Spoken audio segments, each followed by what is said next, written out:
Sometimes the strongest protection comes from death. Midnight in a dark house where Alexa is speaking. But the voice isn't Alexa's. It's Margaret's voice. My wife's voice, my wife who died 4 years ago. Sarah, this house is mine, not yours. My daughter Sarah is freezing while her husband Michael is screaming. The children are crying, lights are flickering wildly, taps are gushing, and doors are slamming. And Margaret is speaking from every room, from every Alexa, and from every corner. Sarah, you tried to drive your father away, my husband. This house is ours, not yours. Leave now.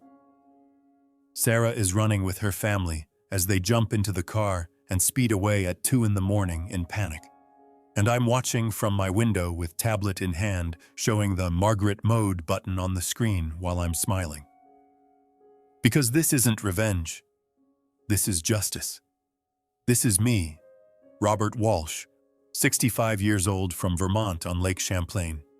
And this story is about my daughter trying to kick me out of my home and my wife's voice, thanks to AI technology, kicking her out.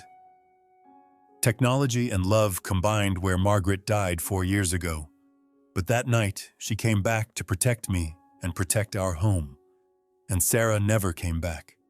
If you want to listen more stories of family conflict and revenge, please subscribe to the channel, because every day I share these kinds of real stories about real people, real betrayals, and real victories. Sometimes the strongest protection comes from death. Midnight in a dark house where Alexa is speaking.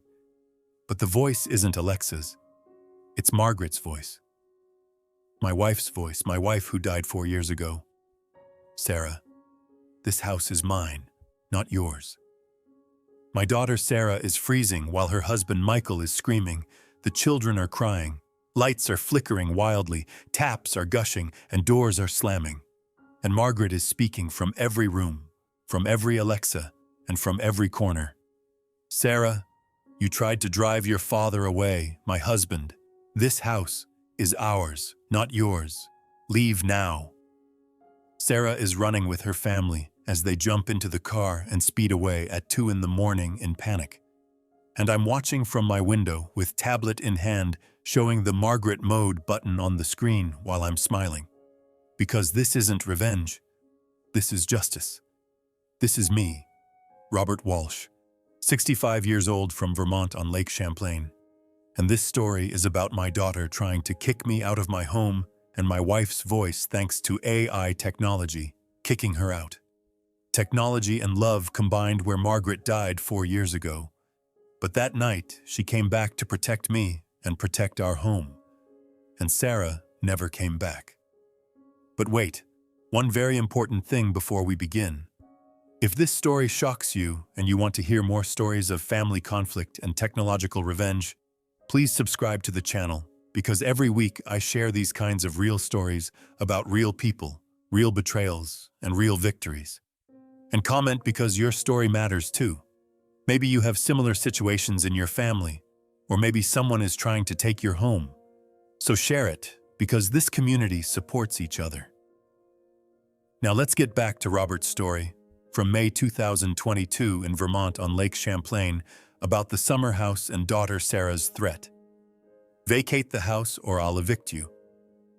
Sometimes the happiest memories come after the most painful losses. My name is Robert Walsh, and I'm 65 years old living in Vermont on the shores of Lake Champlain in a house with lake view, 3 bedrooms, and wooden porch built by Margaret's grandfather in 1950. A beautiful home, a peaceful home, Margaret's home, and our home. But Margaret died 4 years ago in May 2018 from a heart attack. Sudden and very sudden at age 62.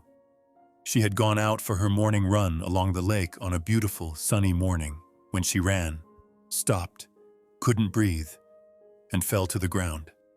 Helen, our neighbor, found her and called an ambulance. But it was too late because Margaret died there, right there by the lake in her favorite place. 42 years of marriage we had after getting married in 1976 when I was 23 and she was 20. And then I was alone for 4 years after selling our house in Boston because Margaret wasn't there, and I felt her absence in every corner. But the summer house on Lake Champlain kept Margaret here with her spirit, her memories, joy, and love. Here we drank morning coffee with Margaret while looking out at the lake. Here we celebrated our daughter Sarah's birthdays, and here Margaret repaired the stairs, planted the garden, and painted the porch. On every plank and in every corner were Margaret's traces. That's why I moved here permanently in August 2018, 3 months after Margaret died, telling myself Margaret's spirit is here. This is our home, and I'm staying here. The house in Boston was sold with the money in the bank. I have my retirement pension and Social Security, and I live comfortably, alone but at peace. My daughter Sarah lives in Boston with her husband Michael and 2 children, Emma, who is 10 years old, and Noah, who is 7 years old, in Thornton, 30 minutes away. Sarah was a good kid who used to be affectionate, saying, "Dad, I love you," while being like Margaret, smiling and helpful. But Michael changed Sarah slowly but definitely. Michael is 35 years old, a marketing director who is successful with wealthy family, including Roger and Patricia, Michael's parents, who are retired with money, but always wanting more. When Margaret was alive, Sarah visited often once a month, sometimes every 2 weeks, saying, "Mom, I miss you," while going fishing with Margaret and playing golf for mother-daughter time. But after Margaret died, Sarah's visits became less frequent, going from once a month to once every 2 months to once every 6 months. "Dad, I'm busy with work, kids, and home where Boston is far from Vermont, so you understand, right?" she would say. I understood, but it hurt because I was alone. Sarah was my only child, and she was far away. April 2022. A year ago, Sarah called. "Dad, Michael's family is looking for a summer home because Roger and Patricia retired and want a place in Vermont by a lake like your house." "Sarah, that's nice and I hope they find it," I replied. "Dad, I was thinking maybe we could rent them your house for the summer, where you come to Boston and stay with us while Roger and Patricia can use your house," she suggested. I paused. "Rent my house?" "Yes, Dad. Just June, July, and August for 3 months, where you're alone and the house is empty, so they use it. Win-win," she explained. "Sarah, this is my house, Margaret's house where I live, and I can't rent it out to others," I stated. "But Dad, just 3 months where you come to Boston to see the grandchildren and be close to us," she pressed. "No, Sarah, I don't like that idea," I refused. Silence fell. Long silence. "Okay, Dad. I understand. It was just an idea." We hung up, but I felt uneasy because Sarah's voice was different, cold, and disappointed. 2 months later in June 2022, Sarah called again. "Dad, Michael's family still can't find a place because Vermont cottages are too expensive and your house is perfect. So please think about it for just this summer as a trial run." "Sarah, I told you this is my house and I can't rent it out," I repeated. "Dad, you're being selfish. So think of the grandchildren because Emma and Noah want to spend time with you, so come to Boston," she argued. "Sarah, they can come here where I'll stay here," I countered. "But Dad, Roger and Patricia are coming too where the house is small and we won't all fit," she claimed. "Sarah, the house has 3 bedrooms and we'll fit," I stated. "Dad, please, Michael is very stressed because his family wants a summer house, and you can help," she pleaded. "No, Sarah," I refused firmly. She hung up, this time angrily, and then 2 months of silence followed where Sarah didn't call, didn't text, nothing. August came and went. Then September, October, November, December, January, February, March, and April passed. 10 months, 10 whole months Sarah didn't call where the grandchildren didn't call either. Nothing. I was broken, so broken. But I knew. Michael was pushing Sarah away from me because I didn't fit into their plans. May 2022, a Friday afternoon, the phone rang showing Sarah. "Dad, we need to talk and I'm coming tomorrow Saturday," she announced. My heart raced. "You're coming? Great. Are the grandchildren coming too?" "Yes, all of us including Michael, the kids, Roger, and Patricia," she confirmed. "Great. I'll make dinner with pot roast, Emma's favorite," I said happily. "Okay, Dad.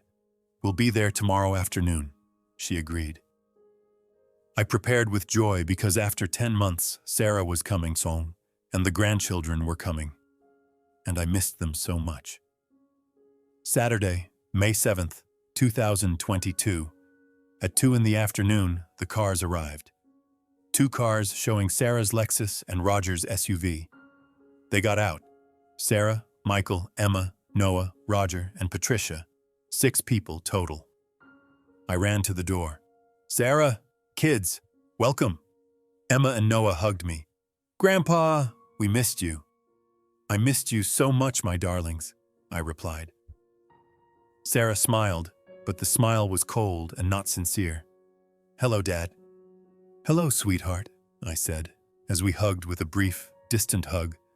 Michael kissed my cheek. "Robert, how are you?" "I'm fine, how are you?" I asked. "We're great, where Vermont is great, and the weather is beautiful," he replied. We went inside as the kids ran into the yard. "Grandpa, the lake is beautiful." "Yes, my dears, run and play," I encouraged. The adults sat in the living room, where I made coffee, brought cookies, and had dinner in the oven. The first half hour was normal with chit-chat. "How's work, Sarah?" "Good, Dad, got a promotion." "Great." But then Sarah got serious. "Dad, we need to talk." My heart sank. "Yes, sweetheart, I'm listening." Sarah looked at Michael, who nodded in agreement. Sarah took a deep breath. "Dad, you're here all alone where it's been 4 years since Mom died, and you're still here alone in this big house." "Sarah, I love it here because Margaret's memories are here," I explained. "I know, Dad, but it doesn't make sense because you're 65 and you're old. Sorry, but it's true where this house has 3 bedrooms and you're alone using 1 room," she argued. "This is my house, Sarah, so where do you want me to go?" I questioned. Michael interjected. "Robert, you're being selfish because there are 6 of us, including Sarah, me, the kids, and my mom and dad who want to come here in the summer for vacation, but you're occupying this house all by yourself." I was shocked. "Occupying? This is my house." Roger, Michael's father, spoke sternly. "Mr. Walsh, you have to make sacrifices for your children because we're old too and we're retired, so we want a peaceful summer vacation where Vermont is perfect. But your house is here, so if you move, we'll use it. Sacrifice for the family." My head was spinning. "You want me to move?" Sarah stood up, looked out the window at the lake, then turned to me where her face had changed, because she wasn't my daughter anymore, but a stranger. "Dad, we want this house as a summer home where we'll find you another place near Boston. A small apartment that's nice and comfortable where you'll be close to us and you'll see your grandchildren every day," she stated. "But Sarah, I want to be here because Margaret is here," I protested. "Dad," Sarah yelled, and for the first time she yelled at me. "Mom's dead! It's been 4 years, she's not coming back. But you're living here with the memories of a dead woman. It's not healthy and you have to move on with your life." My eyes filled with tears. "Sarah, Margaret was my life and this house is our life, so how can I leave it?" Michael looked coldly at me. "Robert, because it's not just yours anymore, where Sarah has a right to it too, and the family has a right to it, and we want this house." I sat down shaking. "Sarah, this isn't your house because Margaret left it to me in her will in my name, not yours." Sarah smiled with a nasty smile. "Yes, Dad, now it's yours. But when you die, it's mine, right? I'm the only child and I'm the heir, so why wait? You're not using it, but we will now." Shock, Total shock because Sarah was waiting for me to die to take my house. Sarah, you weren't like this, so what happened to you? I asked. Patricia, Michael's mother, interjected. Mr. Walsh, don't be sentimental, but be practical because you're old and you're alone where this house is. Too big.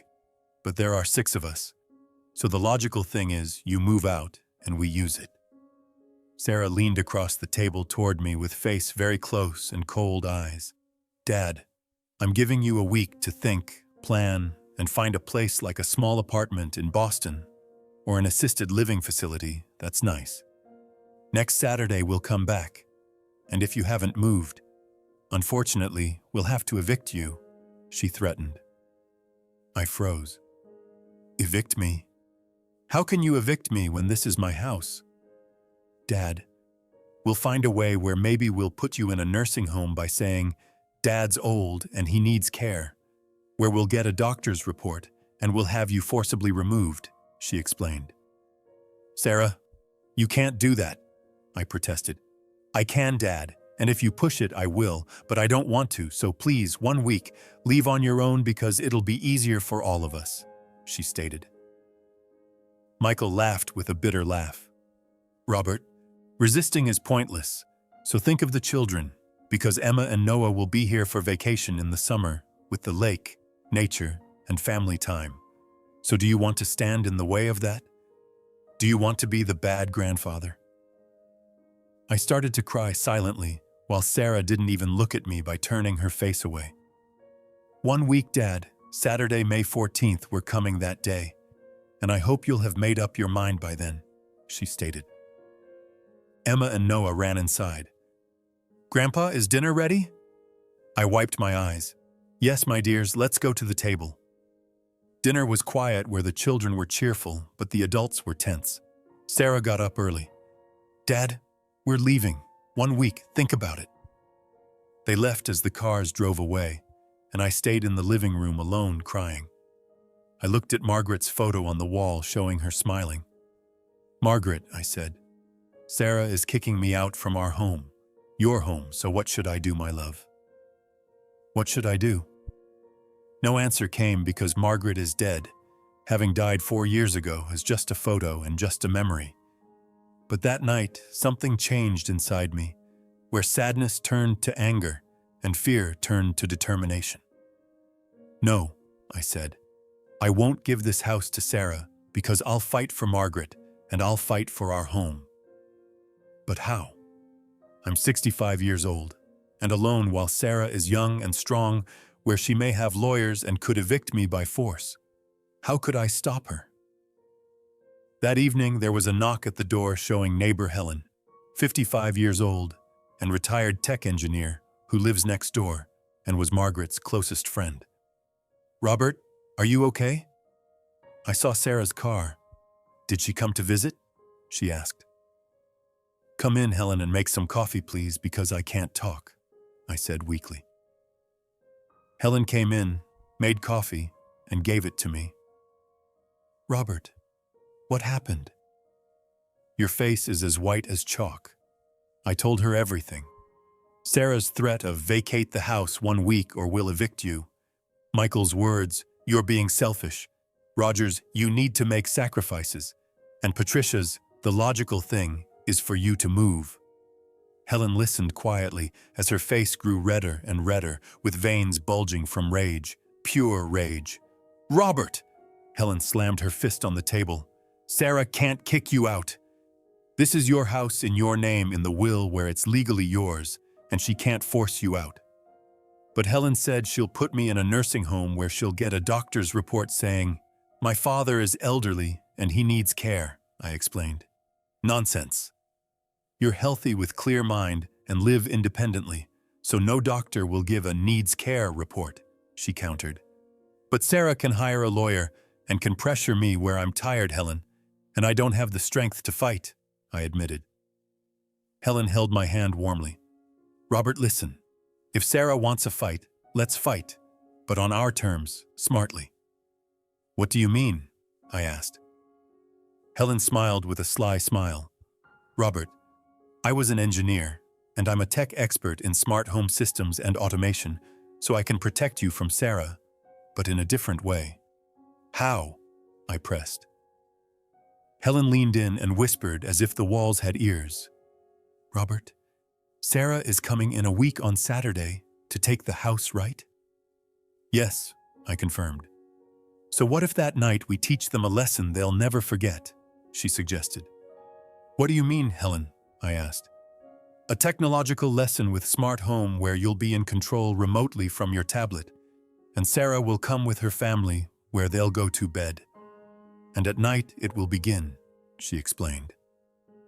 What will start? I questioned. Helen's smile widened. Lights, taps, doors, thermostat, and Alexa. Everything where you'll control it while they think it's a haunted house, so they'll get scared and run away and won't come back. I paused. Helen, isn't that a bit cruel?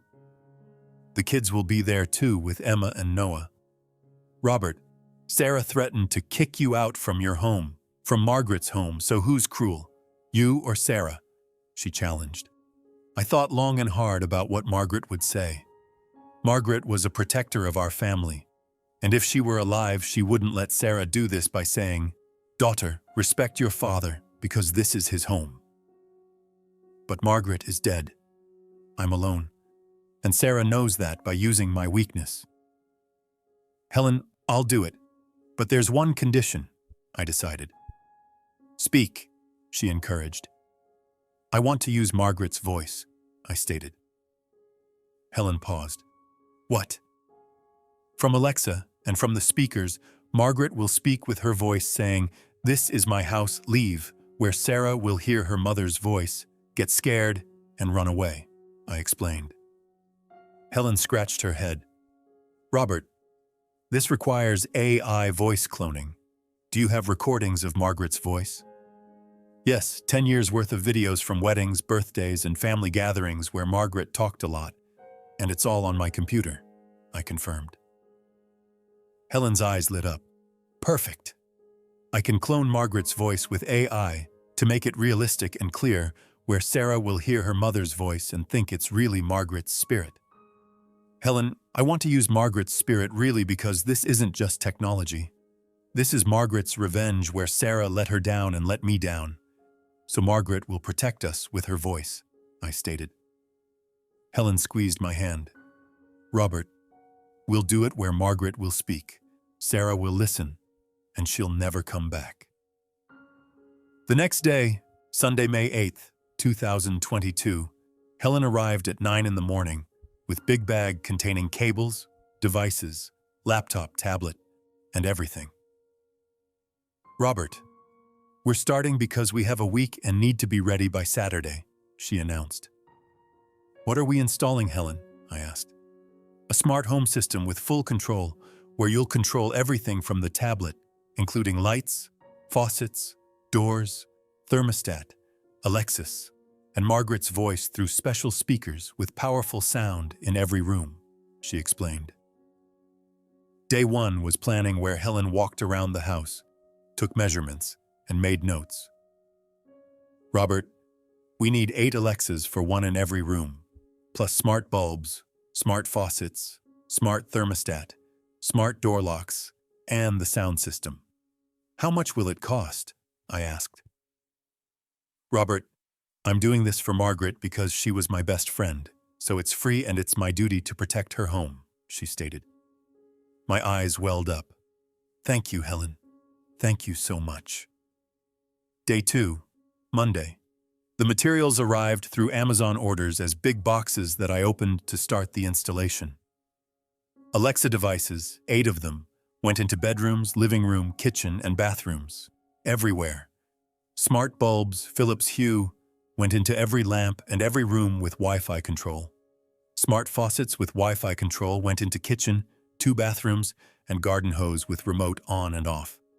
Smart thermostat, Nest, provided temperature control remotely adjustable from 5 degrees Celsius to 40 degrees Celsius.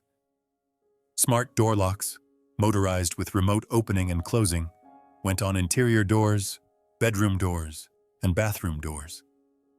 Sound system with custom speakers, powerful and high quality, went into every room for Margaret's voice. Hidden cameras, 6 of them small and invisible, went into living room, bedrooms, kitchen, and hallway, where Robert will watch from his tablet, seeing Sarah's every move. Third day, Tuesday, Helen did the programming at the laptop with codes and applications. Robert, I'm connecting the tablet to you where it will activate with one button. Margaret mode. Margaret mode? I questioned. Yes. When you press that button, everything will start, including lights, taps, doors, and Margaret's voice, where everything is under your control, and you'll watch from the tablet seeing Sarah. And when the time comes, Margaret will speak, she explained. When will the voice be ready? I asked. I'm working on it now, so give me Margaret's videos and I'll load them into the AI, she requested. I opened my computer and showed her the folder Margaret_videos, containing 100 videos covering 10 years from weddings, birthdays, and holidays, where Margaret was talking, laughing, joking, and chatting with family. Helen copied the videos to her laptop. Robert, I'm going to do AI voice cloning with 11 Labs program, where it will learn Margaret's voice then. I'll have it read the sentences I want in Margaret's voice, making it realistic and clear, where Sarah will think it's real. What will Margaret say? I asked. Helen thought, you write it, Robert, because what should Margaret say? You know, you knew her, so what would she say to Sarah? I sat down, took a pen and paper, and wrote Margaret's words that she would say to Sarah. Sarah, this house is mine, not yours. Are you trying to kick Robert out? Out of my house? Sarah, you tried to kick out your father, my husband. This house is ours, not yours. Go now, don't come back, or I'm here, always here. If you don't leave, the night will be very long. Helen read it and smiled. Perfect, Robert. Margaret will say these things, and Sarah will wet herself with fear. Fourth day, Wednesday. The AI was ready, and Helen tested it from the laptop speakers, producing Margaret's voice. Clear, familiar, and real. Sarah, this house is mine. I froze and cried. Helen, this really is Margaret's voice. Yes, Robert. The AI learned the intonation, the rhythm, and the emphasis where it's all Margaret, so when Sarah hears it, she'll think it's real, her mother's spirit, she confirmed. Thank you, Helen, thank you, I said gratefully. Day 5, Thursday. Setup was complete with all devices working that we tested, where Helen controlled it from the tablet, turning lights on and off, turning taps on, slamming doors, changing the thermostat, and having the Alexa speak in Margaret's voice. Perfect, said Helen. The system is ready, so tomorrow, Friday, pack your things and move them to my house, because when Sarah comes on Saturday, the house should be empty, where they'll think you're gone and they'll sleep there that night. And at night, Margaret will speak. Day 6, Friday, May 13th, 2022. I packed my things, including clothes, photos, Margaret's belongings, and valuable things, moving everything to Helen's house. The house looked empty, with furniture remaining, but no personal belongings, as if I had moved out. That evening, I sat at Helen's house, turned on the tablet, and saw the cameras were active, where I can see the house showing an empty room that's dark. Tomorrow, Robert, tomorrow Sarah will come, and Margaret will say welcome to her, Helen stated. I smiled, but the smile was sad. Helen, is this right? Would Margaret approve of this? Robert, Margaret loved you more than anything, where Sarah is trying to drive you away, and Margaret wouldn't allow it. So even if she were dead, she would protect you, and tonight she will protect you with her voice, Helen assured me. Saturday morning, May 14th, 2022, was the waiting day when Sarah arrives. I sat in Helen's house with tablet open and cameras watching the house, the empty house, our house, and Margaret's house. 2 in the afternoon cars arrived, showing 2 cars, Sarah's Lexus and Roger's SUV. I watched on the tablet as Sarah got out of her car with Michael Emma, Noah, Roger, and Patricia. 6 people total. Sarah walked to the door and took out the key, my spare key that I gave her a year ago for emergencies, but now she's using it without my permission. The door opened and they went inside.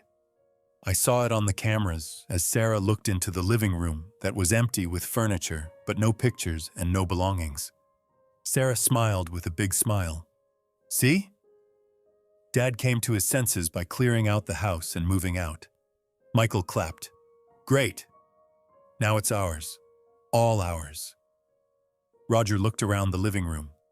Nice house, very nice and perfect for a summer home. Patricia looked at the kitchen. Clean and organized where Robert left it well. Emma and Noah ran upstairs. Mom, which room is ours? Michael replied. The biggest room is yours, kids, because it has a lake view. Helen sat next to me. Robert, are you ready? Not yet. Wait until tonight when everyone is asleep. Then Margaret will talk, I decided. Evening came as they ate dinner where Sarah took everyone to a steakhouse in Burlington, a fancy restaurant for a celebratory dinner for our new summer house. 10 o'clock they returned home where I watched on the cameras as everyone was tired, happy, and cheerful. Tomorrow we'll have a picnic by the lake, said Michael. We'll go fishing, said Emma. 11 o'clock everyone went to bed. Sarah and Michael in the master bedroom, Mai and Margaret's room, Roger and Patricia in the guest room, and Emma and Noah in the kids' room. The lights went out as the house became dark and quiet.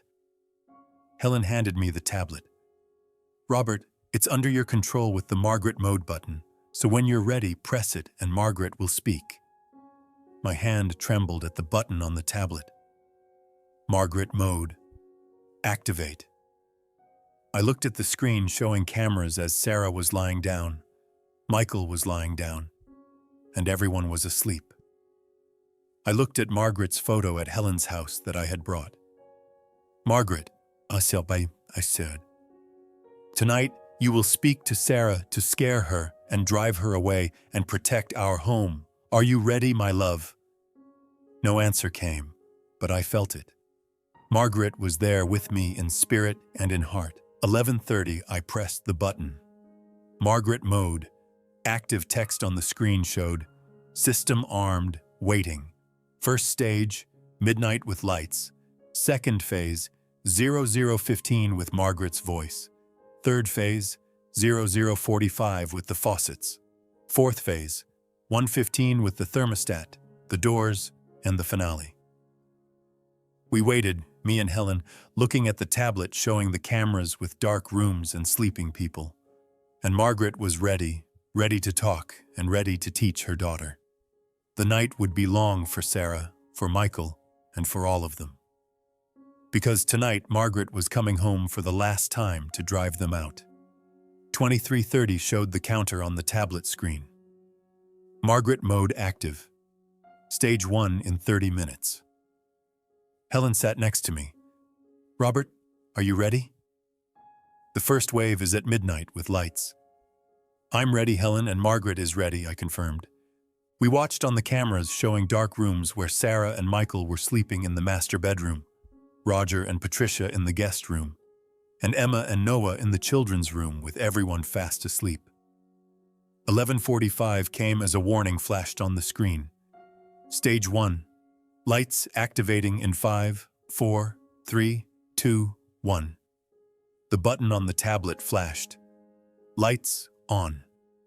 I saw it on the cameras as all the lights at once went on in bedrooms, living room, kitchen, bathrooms, and hallway, with every lamp and every bulb shining bright and blinding. Sarah jolted awake. What? What's happening? Michael rubbed his eyes. Sarah, why did you turn on the lights? I didn't, she protested. Sarah jumped out of bed and ran to the switch on the wall, turning it off, but the light didn't go out and stayed on. What? Why won't it turn off? She questioned. She pressed it again, once, twice, 3 times, but the lights stayed on shining. Michael was scared. Sarah, something's wrong. It must be an electrical malfunction. The door opened as Roger looked in wearing his pajamas. Sarah, what's going on? All the lights are on in our room too, and we can't turn them off. Patricia called from the hallway. The kids are awake. Noah is crying. Sarah ran downstairs to the fuse box, opened the door, and looked at the fuses. They're all on with no problem, but why are the lights on? 2 minutes passed, then a new command on the screen. Lights. Off. I pressed the button as all the lights suddenly went out into darkness, complete darkness. Michael screamed, Sarah. Sarah walked in the dark with hands outstretched. Stay calm. Let me find my phone for flashlight. She found her phone and turned on the flashlight, producing dim light. Everyone stay calm because it's an electrical glitch, and we'll call an electrician tomorrow. Roger stated, Sarah, this is weird, because first they turned on, then they turned off at the same time in the whole house. It's an old house, Roger, with old electrical system, so it's normal, Sarah explained. Emma and Noah were crying as Michael tried to calm them down. Hush, kids. It's just electricity, and it's not scary. 12:15 came as everyone went back to bed, tense but tired, trying to sleep. I looked at the tablet as Helen said, Robert, the first wave was successful, and now the second wave where Margaret will speak. My heart raced. Margaret's voice for the first time. Are you ready? The system is ready, but are you ready? Helen asked.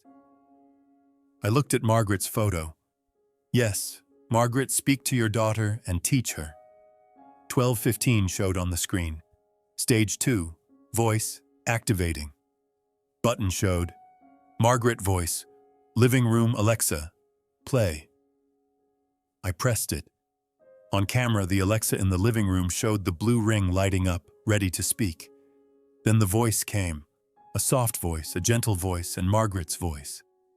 Sarah, this house is mine, not yours. I froze as my tears flowed because Margaret, my Margaret, her voice was real as if she were there. Upstairs, Sarah froze in bed and got up. What? What was that? Michael asked. What voice? From downstairs, a voice came like Alexa. But what did it say? She questioned. She went downstairs slowly as if scared to the living room. She looked at Alexa that was silent with no blue ring and dark. Michael, did you turn Alexa on? She called up. No. I was upstairs, he replied. Sarah picked up Alexa. Alexa, did you speak? Silence came. Alexa, answer me, she demanded. Silence continued. Sarah scratched her head. Maybe I dreamed it and thought I heard a voice. She went upstairs and went to bed as Michael asked, What did the voice say? I don't know because I didn't hear clearly, but it was a strange voice. Familiar, she replied. They lay down again in silence. 5 minutes passed, as on the screen showed. Margaret voice, bedroom Alexa, play. I pressed it. The bedroom Alexa by Sarah's bed glowed blue and spoke in Margaret's voice, this time clearer, closer, and with gentle firmness. Are you trying to kick Robert out? Out of my house? Sarah jumped out of bed. What? Who's talking? Michael screamed, Sarah! I know that voice. It's your mother's voice. What? No way. My mother is dead. She died 4 years ago, Sarah protested. But the voice, it's her voice. I swear, Margaret's voice, Michael insisted. Sarah unplugged Alexa. It can't talk anymore. But the Alexa in the living room spoke again with the same voice. Margaret's voice, more stern. Sarah, you tried to drive away your father. I can't forgive you. Roger and Patricia ran over. What's going on? Who's talking? Patricia trembled. That voice, that's Margaret. I recognize it. She spoke at your wedding, the same voice. Roger questioned. But Margaret is dead. How can she speak? Sarah panicked. It's a hack. Someone's hacked into the system. They've hacked Alexa, Michael was crying. No, Sarah! It's Margaret's spirit. She's here. She's watching us. She doesn't want us. Emma and Noah ran downstairs. Mom! We heard it too. Grandma's voice. Sarah's knees buckled as she collapsed to the floor. This can't be. This can't be real. Helen whispered beside me. Robert, perfect. Sarah is collapsing, so now the third wave with the faucets and the water. 12:45 showed on the screen. Stage 3, water, activating. Button showed, kitchen faucet, full blast. I pressed it. From the kitchen came whoosh, the sound of water, the sound of powerful water as the faucet opened fully with water hitting the sink, overflowing and running onto the floor. Sarah ran into the kitchen. What's happening? The faucet was wide open with water gushing out as Sarah turned it off and held it with one hand, forcing it shut. But the faucet opened again by itself, slowly, then fully. What? How is this happening? She yelled. Michael cried. Sarah! Water everywhere! Stop it! Sarah turned the faucet off again and turned off the valves underneath. It can't open now. But from above in the bathroom came more water noise from 2 bathrooms at the same time, with the sink faucet, the shower, and the toilet all open. Roger ran upstairs. Water is pouring down! The ceiling will leak! Sarah yelled, Everyone turn off the faucets! They ran, everyone, to every room trying to turn off the faucets. But I pressed the buttons and turned them back on, all the faucets at the same time. Sarah went crazy. It won't stop. I'm turning it off, but it keeps turning back on. And then the garden hose I turned on from a distance as water gushed out, hitting the window with slap, slap, slap, sounding like glass cracking. Noah cried hysterically. Mom! The house is drowning! Water everywhere! Michael collapsed. This house is cursed! Margaret is here! She's kicking us out! And then all the Alexas spoke at once from every room and every corner in Margaret's voice, firm and clear. The water will cleanse you because this house is not yours. Sarah put her hands on her head while crouching on the floor. Stop! Please stop! I pressed the button as the water stopped with all the faucets at once shutting off into silence. But the floor was wet. Everything was wet, with pools of water dripping from the bathroom ceiling. Patricia was crying. We have to get out of here. This house is haunted. Margaret's spirit doesn't want us. Roger agreed. Yes. Get the kids. Let's go now. But Sarah resisted. No. This is technology. Someone is playing a trick on us. Dad did this. I know it. Michael questioned. Robert? But he's 65. How could he set up a smart home system? The neighbor Helen. She's an engineer. She set it up. My dad told her, Sarah accused. Roger urged, Sarah, come on. We'll talk in the morning. Now we have to go now. No, I won't run away. This is my house. My mom died. No ghosts, Sarah shouted. And then the worst began. 1:15 showed on the screen. Stage 4, final, thermostat, plus doors. Helen stated, Robert, this is final where Sarah is about to collapse, so now finish it. I pressed the button. Thermostat, 40 degrees Celsius. The thermostat activated as the heating system went full with the temperature rising rapidly. Within 5 minutes, the house was like hell, hot and very hot, as everyone started sweating. Sarah yelled, Hot! Too hot. Where's the thermostat? She looked at the thermostat in the hallway, showing screen, 40 degrees Celsius. 40 degrees? Who said it? She questioned. She pressed the buttons trying to change it, but the screen was locked, showing locked by administrator. Who is the administrator? She shouted. Michael took off his shirt. Sarah, I can't take it. I'm dying from the heat. The children were crying. It's too hot, Mom. Please. Sarah opened the window. But no air came in despite it being a May night that was cold outside, though inside the house was hot. Then I pressed another button. Thermostat. 5 degrees Celsius. The thermostat suddenly changed as the heating turned off and the air conditioning turned on at full power. Within 5 minutes, the house was like a freezer, cold and very cold, as everyone started shivering. Michael complained, "Now it's cold.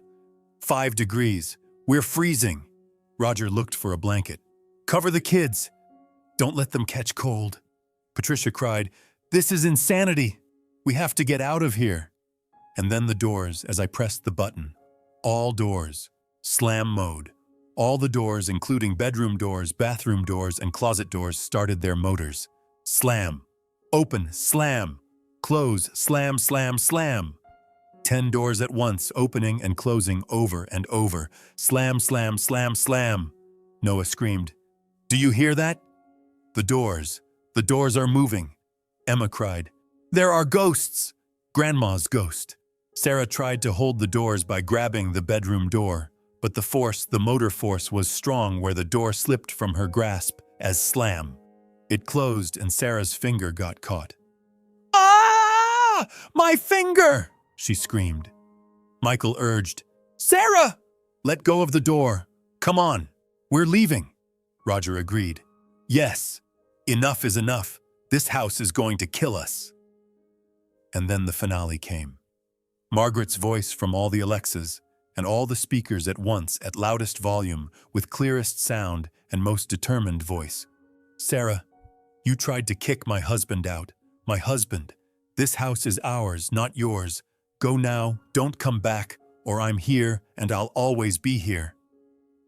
Sarah collapsed literally by falling to the floor on her knees while crying, "Mom! Mom, please! I'm sorry!" Michael was hysterical. "We're leaving! We're leaving now!" They gathered the children Emma and Noah in their pajamas without even putting shoes on them. Roger and Patricia ran to the car. Sarah staggered with her finger bleeding, her face pale, and her eyes filled with terror. The garden hose one last time was turned on. Whoosh! Water sprayed out toward them, getting them wet, all of them. And Margaret's voice one last time from all the speakers, even outside from the garden speakers. "If you don't leave, the night will be very long." Sarah screamed, "We're leaving! We're leaving!" The cars started quickly. Sarah's Lexus and Roger's SUV going backwards quickly with gravel scattering. 1:45, the cars drove away quickly into the darkness of the night, gone. I looked at the screen as Helen said, "Robert, they're gone. They escaped, and Margaret won." I pressed the button on the tablet. Margaret mode. Deactivate. All systems shut down with lights normal, taps normal, doors normal, thermostat normal, and Alexis silent. Home was our home again, our peaceful home and Margaret's home. I cried for a long time as Helen threw her arm around my shoulder. "Robert, we did it because Margaret spoke and Sarah escaped. Thank you, Helen. Thank you so much because Margaret really spoke and I heard her voice where she was here with me," I said gratefully. 2:00 at Helen's house, I was still shaking, but victorious. My phone rang showing Sarah in the car, where I could hear the engine as she was driving fast. "Hello?" I answered. Sarah was breathless and panicked with voice shaking. "Dad! Did you do this? Tell me." "What, Sarah?" "What am I telling you I did?" "I was asleep," I replied calmly. "Don't lie. In the house, the lights, the taps, and my mother's voice. My mother spoke through Alexa saying, 'This house is mine, leave.' Did you do this?" she shouted. I paused for a long time. "Sarah, did you say Margaret's voice?" "Yes, my mother's voice. Throughout the house from all the Alexas. She kicked us out. Did you set it up?" she demanded. "Sarah, I'm 65 years old, so how would I know how to set up a smart home system?" I questioned. "The neighbor, she set it up, didn't she? You told her. You two planned it," she accused. I let silence fall. Long silence, then I spoke slowly, calmly, and coldly. Sarah, maybe your mother's spirit is upset with what you've done. What? She questioned. You tried to kick me out of my house, out of Margaret's house, so maybe she kicked you out because you disappointed her and me, I explained. Dad, there are no ghosts. It must be a device, a system. Did you set it up? She insisted. Sarah, technology or spirit? Which is real? Believe whatever you want to believe, I stated. But know this, that house is closed to you now because Margaret is there, and she doesn't want you, and neither do I declared. Dad, she started. You gave me a week saying I'll kick you out, but I didn't leave and you left and you're not coming back, I interrupted. But Dad, this is our house. My mother's house. I have a right, she protested. No, Sarah, I yelled, for the first time really yelling. You have no right. You lost that right when you said, Dad's old, alone, vacate the house. Margaret didn't forgive you, and neither did I, because that house isn't yours, and it never will be, I stated firmly. But Dad, she tried. And if you try to come back, Margaret will be angrier, where the night will be longer, and this time maybe you won't escape, I warned. Sarah fell silent as Michael was crying in the background, and the children were crying. Dad, I won't go back to that house, never, she declared. Good, Sarah, because that house isn't yours. It's mine, Margaret's, and ours, I confirmed. I hung up. I put down the phone with my hands still shaking, but I smiled with a victorious smile. Helen applauded. Robert, perfect. Sarah is defeated. She's gone and she won't come back. Margaret's voice scared her really where Sarah heard her mother's voice and she believed it. Believing it was her spirit, Helen observed. Good, because maybe it really was her spirit. Was it AI or was it Margaret's spirit? I don't know, but Sarah faced Margaret that night and she lost, I reflected. Morning came, May 15th, 2022, Sunday, a sunny morning and beautiful morning. Helen and I returned home to my house, to Margaret's house. I opened the door and went inside where the house was a mess with the floor wet and towels everywhere, but it was our house and safe. I went into the living room and looked at Margaret's photo on the wall, showing her smiling with a warm smile. I knelt down in front of it with tears. Margaret, you spoke last night where I heard your voice and it was real, as if you were really there. Sarah was scared and ran away. So we got the house back, my love, together. You and me, all together, I said. Helen put her hand on my shoulder. Robert, let's clean up and get the house back to normal where the system is working. But now Sarah won't come back, so there's no need. No, Helen, leave the system and leave Margaret mode, because maybe Sarah will forget and try to come back. Then Margaret will talk again, I decided. If you want Robert, the tablet is yours where Margaret mode is ready anytime with one button, she confirmed.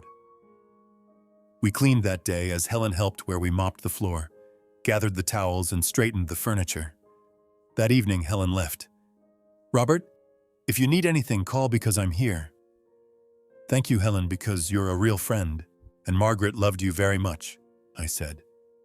I loved her too, and today I helped her by helping her protect you, she replied. She left and I was alone, but I wasn't alone because Margaret was still there in the photo, in the heart, and in the house. Monday, May 16th in Boston, Sarah's city. The story began to spread. Michael told his friends over coffee, Guys, you won't believe it. A haunted house on Lake Champlain. My mother-in-law's spirit kicked us out. She spoke in her own voice. His friends smiled. Michael, really? A ghost? I swear. Margaret's voice saying, This house is mine, leave. Where lights, water, and doors were all out of control. It was terrifying, he insisted. The story spread from phone to phone, message to message, and social media. Roger and Patricia told the pastor at church after Sunday service, Pastor, Something happened with a house on Lake Champlain, a haunted house where the dead wife protected her husband and kicked us out with her ghost. The pastor was stunned. Are you serious? Yes, Pastor. Margaret Walsh died 4 years ago, but her spirit is still in the house protecting Robert, where we tried to move in and she kicked us out, they explained. The church congregation heard and whispered, "Ghost, haunted house, unbelievable." Tuesday, the local newspaper, the Burlington Free Press, heard about it as a reporter called Patricia. "Mrs. Anderson, is this story true?"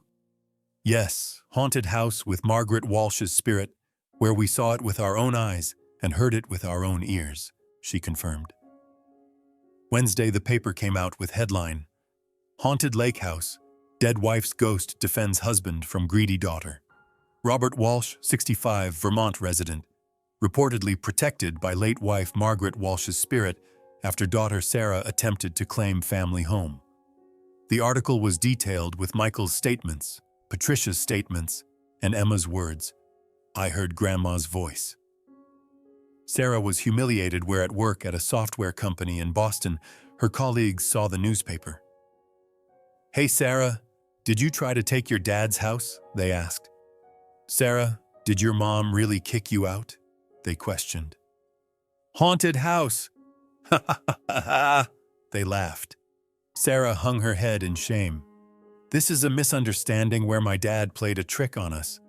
But everyone believed the story because Michael believed it. Roger and Patricia believed it, and the kids believed it." And Sarah, what could she say? No, it was technology. But there's no proof because the system is invisible, where Helen is a professional who left no traces. Thursday, Sarah's boss called her in.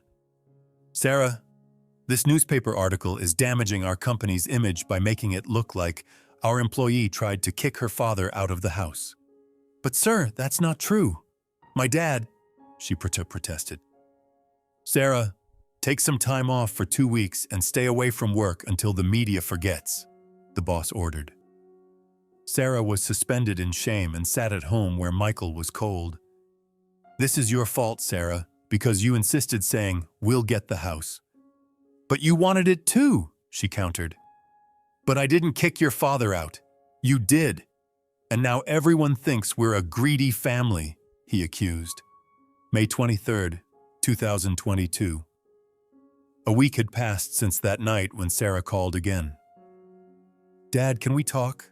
she asked. "I'm listening," I replied. "Dad, I'm sorry, really sorry because I was wrong where I tried to kick you out of your home. And that was awful and unforgivable," she admitted. I left a silence and waited. "Dad, I was under pressure because Michael's family pressured me saying we want the summer house, and I didn't think about you where I just tried to make them happy," she explained. "Sarah, you called me old, lonely, not using the house, saying there are 6 of us and you move out," I reminded her. "I know, Dad, I said horrible things, and the threat of 'I'll put you in a nursing home' was the worst where I wasn't like that. But Michael changed me," she claimed. "Sarah, Michael didn't change you because you chose to change," I stated. "Yes, Dad, you're right. I chose and now I regret it," she admitted. "Sarah, regret is easy, but what happened that night when you heard your mother's voice? What do you think?" I asked. She paused for a long time. "Dad, was it really Mother's spirit? Or did you create something?" I smiled, but she can't see it over the phone. "Sarah, believe whatever you want to believe. But if it was technology where you and Helen made it, then that's very impressive because I'm not an engineer, but I know about AI voice cloning, and Mother's voice was very realistic, as if it really was her," she observed. "Maybe it really was her, Sarah. Maybe it was her spirit. Maybe it was technology. Or maybe it was both. But what matters is that night Margaret spoke to you and you ran away," I stated. "Yes, Dad. I ran away because I was scared where Michael is still scared, and the kids are scared. And we don't even talk about Lake Champlain anymore. she admitted. Good, Sarah. Because that house is closed to you now, I confirmed. I know, Dad, but the grandchildren, Emma and Noah, don't you want to see them? She asked. I paused, thinking about the children. Emma is 10 and Noah is 7, and I love them so much. The children will come, Sarah, but you won't, I stated. What? She questioned. Emma and Noah will come here during summer vacation with Michael, but you won't come because Margaret hasn't forgiven you, and I haven't forgiven you either, I explained. But Dad, she protested. Sarah, you tried to kick me out of my own home saying, I'll put you in a nursing home, and that is unforgivable where you are no longer welcome in this house, I stated firmly. But I apologized, she argued. Is an apology enough, Sarah? I gave you 42 years including life and love, and you were ready to sacrifice me for a summer house. So does an apology make up for that loss? I challenged. Silence fell as Sarah was crying softly. Dad, I don't want to lose you. Then you won't, Sarah. But that night you were losing me where Margaret stopped you, and now our relationship has changed because you are my daughter, and always will be. But trust is gone, I explained. What do you want me to do? She asked. Stay away for a while, maybe a year or maybe longer, to think, change, and get away from Michael to find your own identity. Then maybe we'll talk, but not now, I instructed. Okay, Dad, I understand. I'm sorry, really sorry, she said. I hung up as Sarah was gone, maybe forever. I cried, but this time it was both sadness and victory where Sarah was gone, but the house was mine. November 2022 arrived. 6 months had passed since that night, and Thanksgiving was approaching. Michael called. Robert, Emma and Noah miss you so much. Can we come for Thanksgiving? Come, Michael. You and the kids are welcome. But Sarah, I started. Sarah won't be coming, Robert, because she understands that you don't want her. So she'll stay home while me and the kids come, he explained. Okay, I'll wait, I agreed. Thanksgiving, November 24th, 2022. Michael, Emma, and Noah arrived by car without Sarah. I opened the door as the kids ran. Grandpa! They hugged me tight. My babies!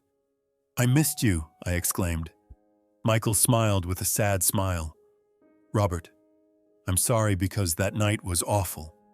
But now I understand where Sarah was wrong by trying to kick you out of your house, which is unforgivable. Thank you, Michael. Your understanding matters, I acknowledged. We went inside where the turkey was cooking with good smell for a family meal. But Emma and Noah looked scared while looking around nervously. Emma, are you okay? I asked. Grandpa, is the house really haunted? She questioned. I knelt down and held the children's hands. Emma, Noah, sit down and let's talk. We sat in the living room with the kids on the couch and me in front of them. Grandpa, Mom said there's a ghost of Grandma who kicked us out that night by speaking with Grandma's voice. Is it true? Emma asked. I took a deep breath. Emma, ghosts are complicated because some people believe in them and some people don't. Do you believe? She pressed. I believe Grandma is still here, but not as a ghost, but as a memory and as love, because in this house, Grandma's spirit is here in hearts, on walls, and in the lake view, I explained. Noah asked, but Mom said Grandma spoke with her voice. Noah, what happened that night? Technology or spirit? I don't know, maybe both, but I know this. Your mother did something wrong by trying to drive me from my home. And that night something stopped her, I stated. Grandmother stopped her? Emma questioned. Maybe. Or maybe technology. Or maybe both. But what matters is your mother learned that some homes are sacred and some loves are strong. And this home, no one can take this home, I explained. Emma asked, Grandpa, can we come to your house or will Grandma kick us out too? I smiled and hugged them. No, my children. You are always welcome because you love me and you don't try to kick me out of my home. And your grandmother loves you where she would never kick you out. But she kicked Mom out? Noah observed. Yes, because your mother tried to hurt me where your grandmother wouldn't forgive that, I confirmed. That day was a beautiful day with turkey, pumpkin pie, and family conversation where Emma and Noah played by the lake, happy and relaxed. That evening as Michael left, Robert, thank you because the children are happy and they love you. I love them too, I replied. Sarah is sorry where she says it every day asking, won't my father forgive me? Michael shared. Michael, it takes time where maybe one day, but not now because the wound is deep, I explained. I understand. We'll wait, he agreed.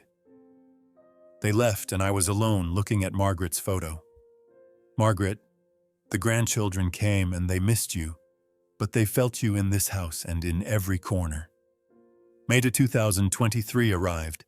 A year has passed since that night, on a beautiful spring day where the lake is sparkling and the sun is warm. Helen and I are sitting on the porch looking at the lake view while drinking lemonade. Robert, has Sarah called again? Helen asked. No, Helen.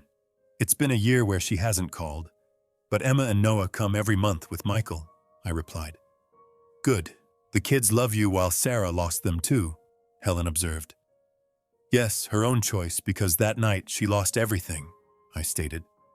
Robert, the system is still running where Margaret mode is ready. Do you want to delete it? She asked. I paused and thought. No, Helen. Leave it because maybe Sarah will forget and try to come back being arrogant. Then Margaret will talk again. If you want, the tablet is yours where anytime, one button, she confirmed. I opened the tablet showing on the screen a button. Margaret mode. Ready. I looked at it ready and waiting where Margaret was waiting. Helen, that night really, was Margaret's spirit really there? I asked. Helen smiled. Robert, what do you want to believe? I don't know because the AI voice was perfect and realistic, but at the same time that night I felt something, as if Margaret was really there with me talking to Sarah, I reflected. Maybe she was Robert, where maybe the AI just carried Margaret's voice but the spirit was real. Who knows? Helen suggested. I know, I said. That night Margaret spoke, maybe with AI or maybe with spirit, but she spoke, and Sarah heard her mother for the last time. Helen held my hand. Robert, you are a strong man where Sarah tried to make you cry, but you fought with Margaret's help, and you won. I couldn't have won without Margaret, Helen, because she's with me, always with me, I acknowledged. I looked at Margaret's photo on the porch that I had brought, showing her smiling. My love, I heard your voice that night where it was real, as if you hadn't died, because you're still here talking to me, I said softly. You told Sarah to go and she went where she never came back, so we protected the house together, I continued. And now I'm here and you're here where you'll always be here in my heart, in this house and in the lake view, I concluded. The wind blew as the lake rippled and the trees rustled, as if Margaret was answering. Robert, I'm always with you where not even death can separate us because this house is ours forever, I felt her say. I smiled with a peaceful smile.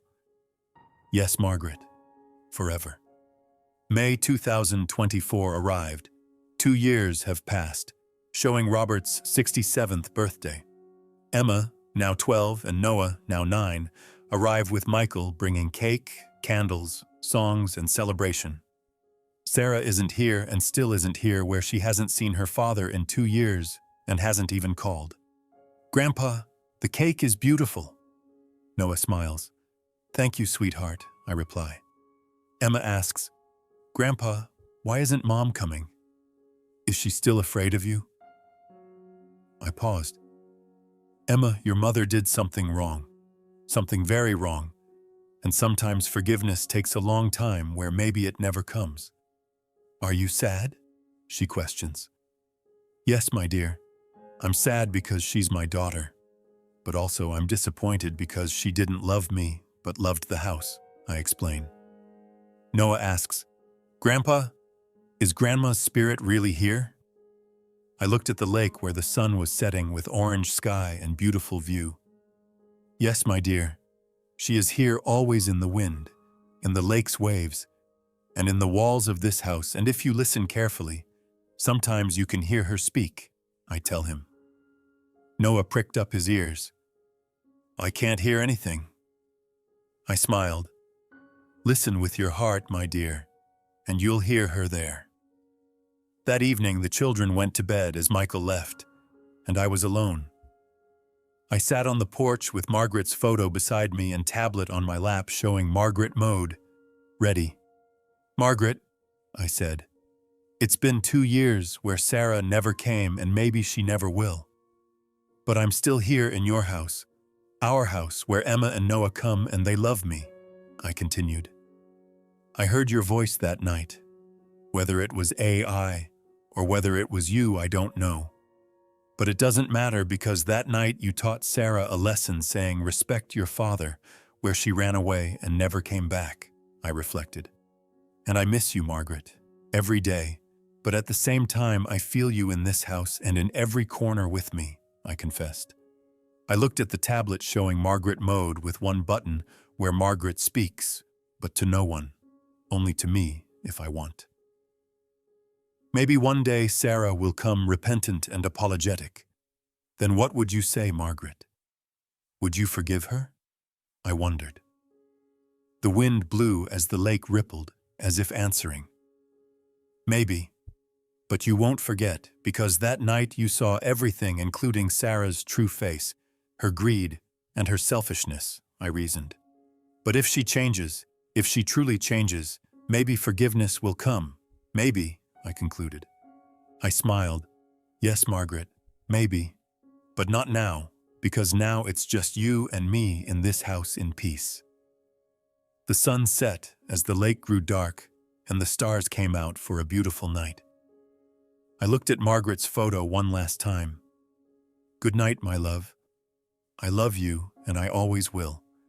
And it was as if I heard it, Margaret's voice, as a faint sound in the wind. Or maybe it was my imagination. I love you too, Robert. Forever. 3 years later, May 2025, Robert is 69 years old. Emma is 14 and Noah is 11, where they visit every month, sometimes every 2 weeks, always with Michael. Sarah never came back, not once in 3 years, where she calls occasionally on holidays saying, Dad, I'm sorry, and can we talk? But Robert always says, not yet, Sarah, not yet. The house on Lake Champlain became famous locally as the Haunted Lake House, where tourists sometimes drive by slowly, taking photos and whispering, that's where the ghost kicked out the daughter. Robert doesn't mind, because the story protects him, where no one tries to take his home anymore. Not Sarah, not Michael's family, not anyone. Helen visits every week, sometimes twice a week, for coffee on the porch where they talk about Margaret and they talk about technology. Robert, Margaret mode is still ready. Have you used it since that night? Helen asks. No, Helen. I haven't needed to because Sarah never came back, but I keep it ready just in case, Robert replies. And the tablet? She questions. Always charged, always ready, always beside my bed, where one button and Margaret speaks, he confirms. That evening, Robert sits alone on the porch watching the sunset over Lake Champlain. He opens the tablet and looks at the button. Margaret mode, ready. He doesn't press it, just looks at it, thinking about that night 3 years ago when Margaret spoke and Sarah ran. Margaret, he whispers. People ask me, was it really your spirit? Or was it just technology? I tell them, does it matter? Because that night, you protected me and our home, and that's all that matters. Some people say I'm cruel for scaring Sarah away. But they don't understand because you don't understand until someone tries to take your home, your memories, and your life, he continues. I don't regret it, Margaret, not for one moment, because that house is ours, and it will always be ours, where when I die it will go to Emma and Noah, not to Sarah, because I changed the will last year, he reveals. Sarah made her choice that night when she said, Dad's old, alone, vacate the house. And now she lives with that choice, he states. The wind blows stronger as if Margaret is listening, as if Margaret agrees. Robert closes the tablet and looks at Margaret's photo beside him. Thank you, my love, for being there that night, whether in spirit or in technology or in both, because you saved me and you saved our home. And now I'm here, you're here, and we'll always be here together in this house by this beautiful lake until my last breath, he concludes. He stands up, takes Margaret's photo, and goes inside the house, their house, where he locks the door and turns on the porch light. Inside, 8 Alexa devices sit silently in their places, waiting. In the basement, the smart home server hums quietly, always ready. On Robert's nightstand, the tablet glows softly, showing one button. Margaret mode. Ready. And in the wind outside, if you listen carefully, you can almost hear it. Margaret's voice, faint, but there, saying, This house is ours, forever. Robert climbs into bed, looks at Margaret's photo on the wall, and smiles.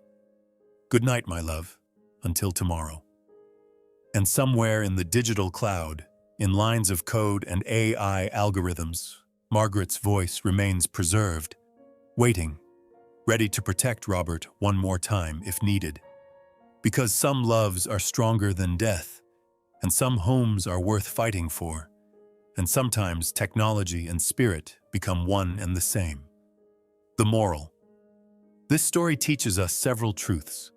Sometimes the greatest protection comes not from the living, but from the love of those who have passed, whether that love manifests through technology, through spirit, or through both. Greed can make children forget their parents, but a parent's love never forgets, never stops protecting, even from beyond the grave. Your home is sacred where no one, not even your own children, has the right to take it from you. And fighting for what's yours isn't cruelty, but justice. Technology is not just tools, but can be a bridge between past and present, between the living and the dead, between memory and reality. And finally, some voices never truly go silent because love preserves them, technology amplifies them, and justice demands they be heard. Robert and Margaret won that night 3 years ago, and they win every day that Robert wakes up in their home, their sanctuary, their fortress of memories. And Sarah? Sarah learned the hardest lesson. You can't take what isn't yours, especially when a mother's love, even in death, stands guard. 5 years later, May 2027, Robert is 71 years old. The phone rings on a quiet spring morning showing Sarah's name for the first time in 5 years. Robert hesitates, his hand hovering over the phone, then answers, "Hello?" "Dad," Sarah's voice comes through, broken and soft. "It's me." Silence falls between them, heavy with years of separation. "I know you said not yet, but Dad, I'm asking one more time. Can I come see you? Just me, alone, no Michael, no kids. Just me," she pleads. Robert looks at Margaret's photo on the wall, seeking guidance as he always does. "Why now, Sarah? After 5 years?" he asks.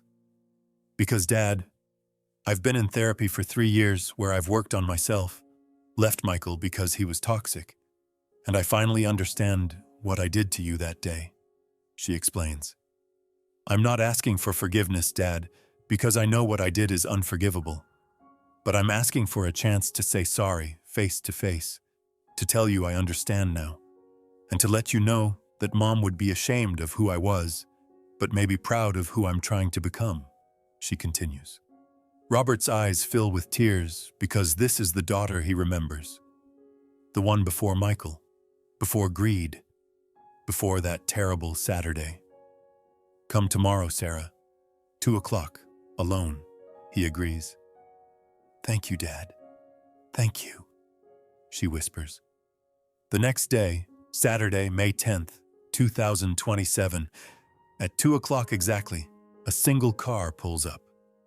Sarah gets out alone, thinner than Robert remembers, older with streaks of gray in her hair, wearing simple clothes and carrying nothing but her purse. Robert opens the door before she knocks. They stand there looking at each other, father and daughter, separated by 5 years and one terrible night. Hi, Dad, Sarah says softly. Hi, sweetheart, Robert replies. They hug, tentatively at first, then tighter as Sarah begins to cry. I'm sorry, Dad. I'm so sorry, she sobs into his shoulder. Come inside, he says gently. They sit in the living room, the same room where 5 years ago Sarah demanded he leave, and now she sits humbly on the edge of the couch. Dad, I need to say this properly, Sarah begins, looking him in the eyes. What I did that day was monstrous. I tried to steal your home, your memories, everything Mom left you, and I justified it by calling you old and selfish when I was the selfish one. That night when I heard Mom's voice, whether it was her spirit or technology or both, it broke something in me because I realized Mom was right to kick me out. You were right to protect yourself, and I was wrong about everything, she continues.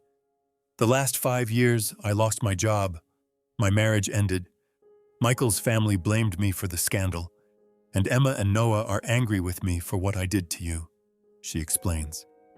I deserved all of it, Dad, because that was my punishment for trying to hurt the one person who gave me everything, she states. Robert listens silently, watching his daughter take responsibility for the first time. I'm not asking to stay here or to be welcome in this house again, because I know I lost that right. But I wanted you to know I understand now what love means, what home means, and what I destroyed, Sarah concludes. Robert wipes his eyes and looks at Margaret's photo.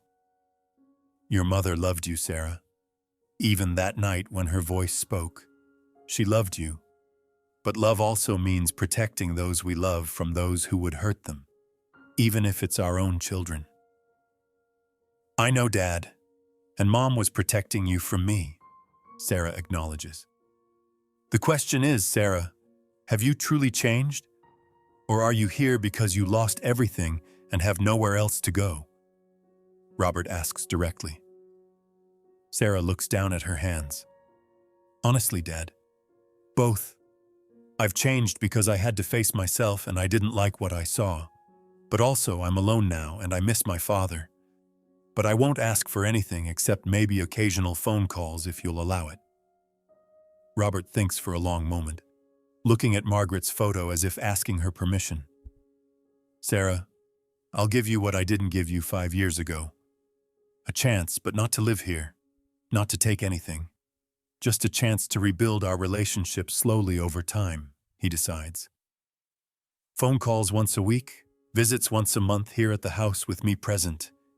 And if after a year you've shown you've truly changed, maybe we'll talk about more, he outlines. Sarah's face lights up with hope. Really, Dad? You'd give me that chance? Your mother would want me to, Robert replies. Margaret always believed in second chances when someone truly earned them.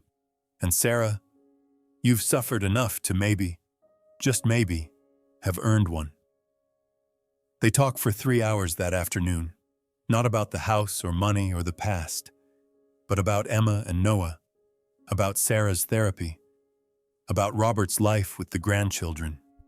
And slowly, carefully, they begin to rebuild.